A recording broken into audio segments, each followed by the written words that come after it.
Wa kwanza kuniteua kuwa mkuu wa chuo kikuu cha Dar es Salaam alikuwa Rais Magufuli. Siku moja akaniambia, mzee wangu, mimi nataka kukupa kazi. Kaambia, kazi gani? Unisaidie hapo mlimani hapo. Nikasema sawa. Basi kwa hiyo ndio nimeanza. Kwa hiyo nimeanza pale.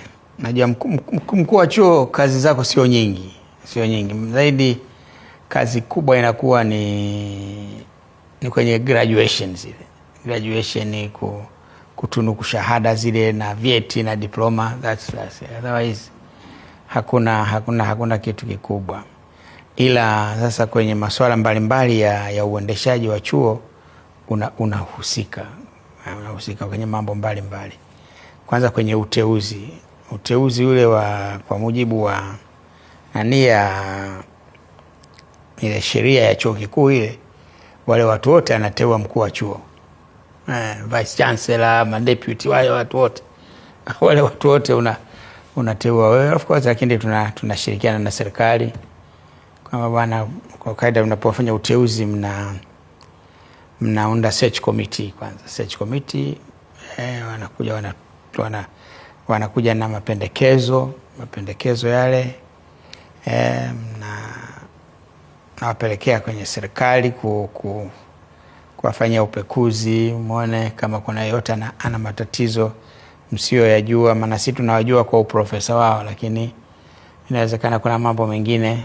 Basi baada pale wakishawakilia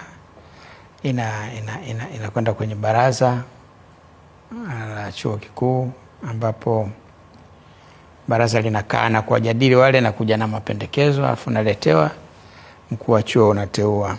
Hiyo moja ya kazi ambayo tunafanya. Lakini nyingine ni kwenye masuala yao ya msingi, changamoto wanazozikabili, unakuwa kama ndio daraja kati ya chuo na serikali, kati ya chuo na serikali, chuo na taasisi mbalimbali za ndani na za nje ya nchi. Kwa hiyo basi nimefanya hiyo. Baadaye Magufuli alipofariki, Rais Samia akaniteua kuendelea. Kwa hiyo ndio naendelea. Lakini kitu kimoja ambacho nimefanya baada ya kuteuliwa kuwa mkuu wa chuo kikuu cha Dar es Salaam, kwanza nimetembelea pale chuo kikuu, nimekutana na idara zote mbalimbali pale, nimezungumza nao.